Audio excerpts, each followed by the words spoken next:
Place maintenant à demander le programme avec Dominique Chimbakala. Et on commence avec le retour du musicien Saint-Germain, 10 ans d'absence.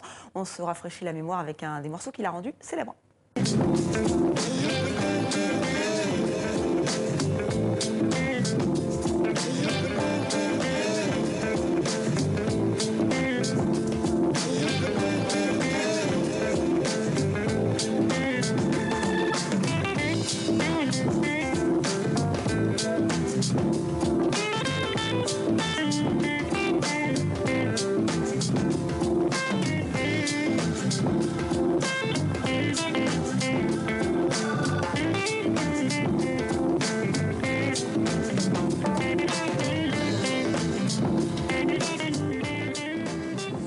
Bonsoir Dominique. Bonsoir Estelle. Alors on vient d'écouter Surfing, je suis sûre que ça vous a rappelé des souvenirs à vous. Et pas qu'à moi. Oui, à tous nos téléspectateurs. Alors c'était l'un des grands succès de Saint-Germain, donc écrit en 2001, ça ne nous rajeunit pas.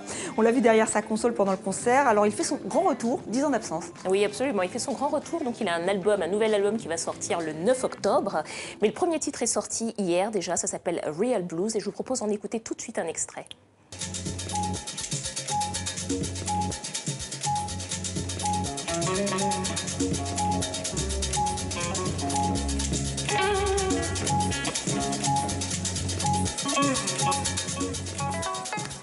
Bon, a priori, il ne se renouvelle pas beaucoup. Et c'est amusant parce que cette petite figurine, on la retrouve dans tout Paris. Absolument, c'est la moulure de son visage. Alors, vous savez, c'est toujours de la musique électronique, hein, donc c'est vrai qu'on retrouve un petit peu les mêmes sonorités, encore que. Alors, juste pour brosser rapidement le portrait quand même de Saint-Germain, c'est quand même un des grands musiciens de ce qu'on appelle la French Touch. Donc, vous savez, ces musiciens comme Laurent Garnier ou Daft Punk qui font danser la planète entière avec leur musique électronique. Alors là, Saint-Germain est allé chercher des sonorités d'ailleurs. Il est parti en Afrique notamment, du côté du Mali. Il a travaillé avec les grands artisans, enfin les grands artistes locaux. Et puis il a intégré aussi les musiciens, enfin il a intégré les instruments traditionnels comme le balafon, comme la kora, comme le ngoni. Et ça donne en tout cas pour ce premier titre qu'on a écouté quelque chose d'assez intéressant. Premier titre qui est en ligne, qui est en vente sur Internet depuis hier. Et c'est l'album qui va sortir le 9 octobre. Et je pense pouvoir dire, sans trop me tromper, que ça va être un des événements musicaux de la rentrée, la sortie de cet album. On lui souhaite le même succès qu'en 2001 et c'est vrai qu'on a hâte de l'écouter. Alors après la musique, place au théâtre, au costume. Vous avez rencontré Mata Hari, enfin presque.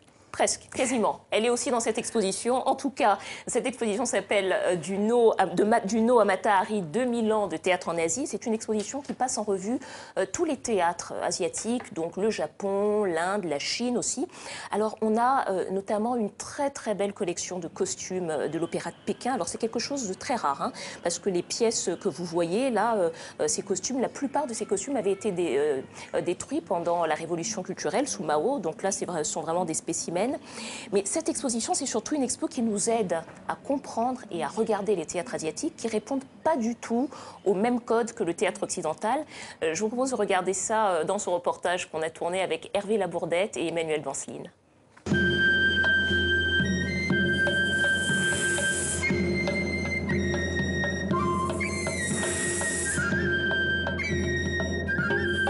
Les théâtres asiatiques, contrairement aux théâtres occidentaux, en fait, ont très peu de décors.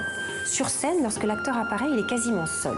Parfois, il y a évidemment des troupes d'acteurs. Donc la parure, le costume, le masque jouent un rôle vraiment important parce qu'ils doivent occuper en fait tout l'espace. Et quand l'acteur se déplace, il se déplace avec son costume.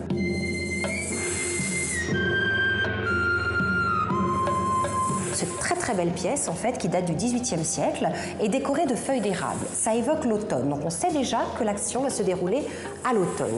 Il y a un motif en fait géométrique qui est tissé en lamelles de papier doré qui permet de rigidifier le costume, qui est un motif de sentier. On sait que le personnage va se trouver au bord du sentier. La couleur brune évoque la tombée de la nuit et le raffinement du décor brodé évoque un personnage féminin. Ce qui veut dire qu'au moment même où le personnage apparaît, on sait que ça se passe en automne, que nous sommes au bord d'un sentier, que c'est la tombée de la nuit, que c'est un personnage féminin. Donc le costume plante le décor.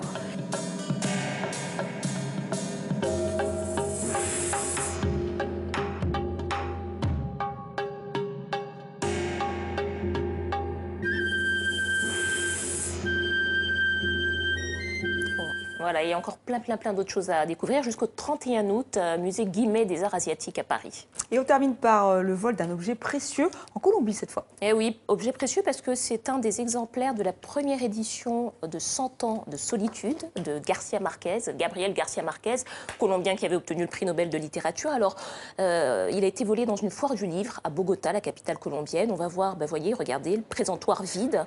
Pour l'instant, personne ne comprend comment ça a pu disparaître parce que l'ouvrage était derrière une vitre, fermée à clé. Apparemment, le vol aurait eu lieu samedi. Voilà, tout ce qu'on sait pour l'instant, c'est que la police cherche activement, comme on dit, et puis elle regarde les bandes de caméras de surveillance.